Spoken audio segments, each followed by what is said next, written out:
негизи музей өзү, музейдин ролу кыргыз элинин тарыхын, мурасын, табигин баарын сактап, ошо музейде чагылдырып көрүүчүлөрдүн ошо баягы таанытуу максатында музейде эмне сакталат, ошо тарыхый буюмдарды чагылдырып биз элге таанытуу негизги музейдин кызматкерлеринин милдети да. Анан мына быйыл сиздер айтып атасыздар, ошо баягы улуу жеңиштин 78 жылдыгын майрамдаган турбайбызбы? Мана алдыбызда турат. Саналуу күндөр калды. Бизде да ушул музейибизде Атайын согушка арналган стенд бар. Ысык көл областы боюнча, ушу биз Ысык көл областы боюнча негизги музей болгондуктан музейде ушул Ысык көл областы боюнча жалпы тарыхты камтыган экспозицияда. Анан азыр ушул улуу жеңиште бизде эң мындай баарын албасак дагы жалпы Кыргызстан боюнча 90 жылдарында Кыргызстандын баягы аракетиндеги армия 360 миңден ашык жоокерлерибиз катышып келбедиби? Анан ошонун ичинен Ысык көлдө мисалы бизде Советтер Союзунун баатырынан Ысык көл аймагы боюнча 15 киши деп айтып атабыз. Анын негизгилери түзгөн бул 28 панфиловчулар. 28 панфиловчулар бул негизи ата мекендик согушка катышкандар. Бул Казакстан менен Кыргызстандан болгон панфиловчу жоокерлер.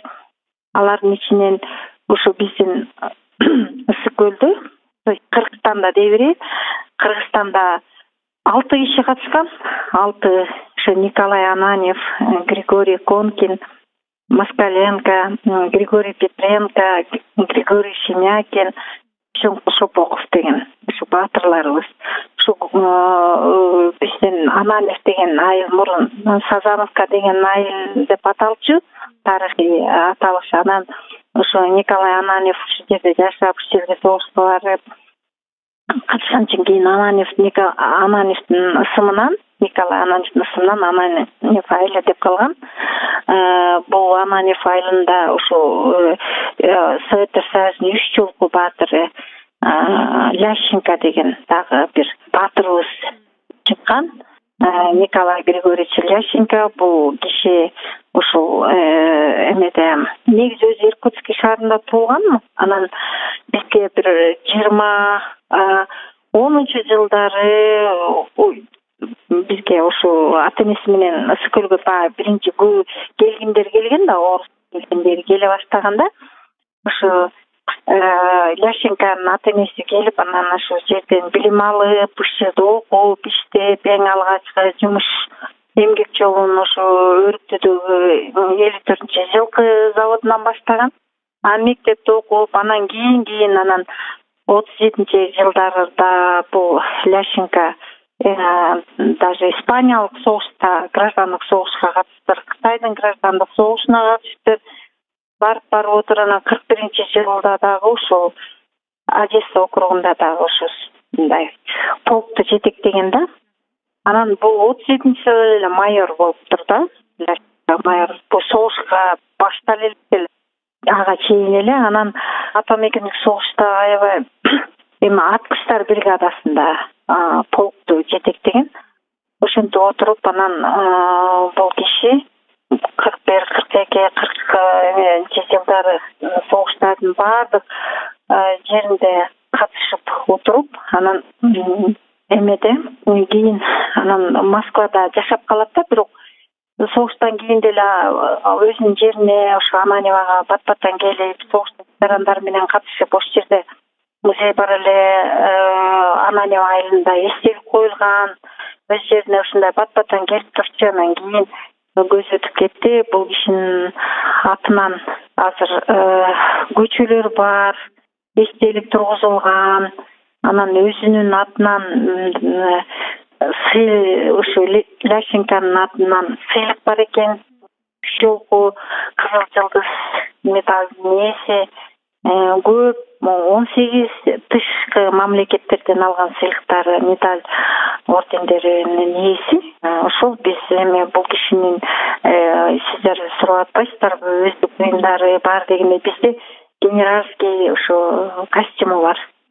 музейде учурда экспозицияда турат. Биз аны сыймыктанып, ошо орус эли болсо дагы ошо бизден аймактан чыгып ошол жака барып катышып иш жолку баатыр болуп ушундай деп жаңы залат кийинки муундарга көрсөтөбүз. Анан Калый Нурсанбеков агабыз Түп районунан, Ой Булак айылынан, анан бул киши да Советтер Союзунун баатыры, генерал-лейтенант. Анан бул киши 41-жылдарда как раз Каракол педагогиялык окуу жайын бүтүрүп, анан жанагы жетөөбүздө Жаргырсак деген мектепте бөлүм башчы болуп иштеп жүргөн 47-жылы армияга чакырылат.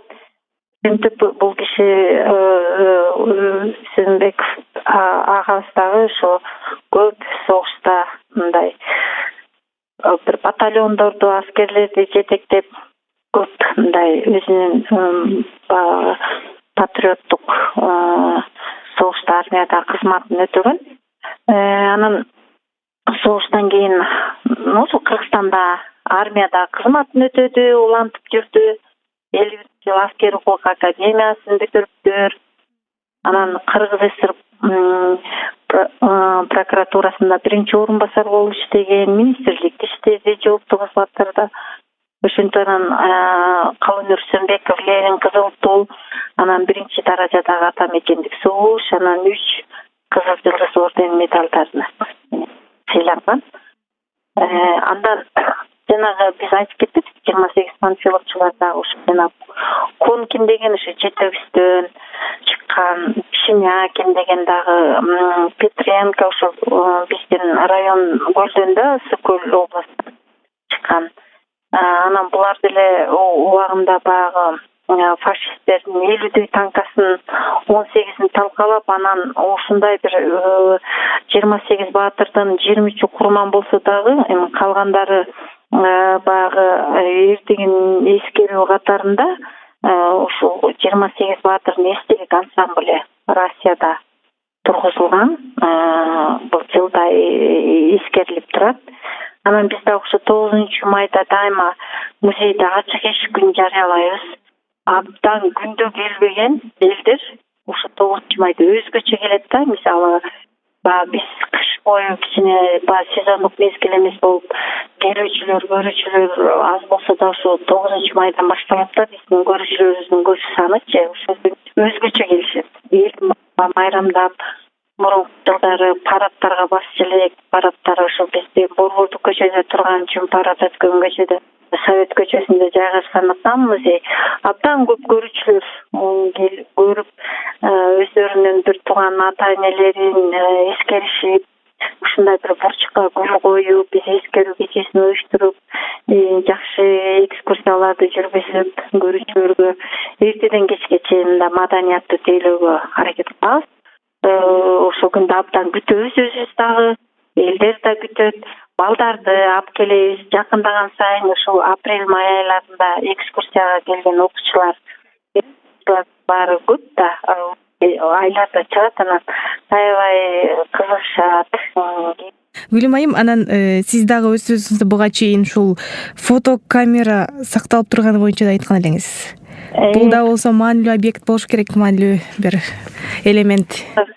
Бизде Николай Александрович Жиганов деген совет дорунда, анан бореки 93-95 жылда деле эгемендик жылдарында ушу өзү карып калса дагы, ушу согуштун акыркы жылдарында өзү фотокамерасы менен ушу согушта тарткан камерасын биз музейге көзү тирүүбүздө алып калдык элек. Ал сакталып турат, аны көрсөтөбүз. Анан ошо андан кийин ошол эле сүрөт камерасы кийин деле ошо совет дорунун биздин эгемендүүлүк мамлекетке чейин дагы иштеп, кадимкидей ошо менен сүрөт тартып, өзүнүн архивдерин жыйнап жүргөн киши болчу. Бирок ал киши кийинчерээк көз өтүп кетти, бирок биз ал кишинин буюмдарын сактап калдык.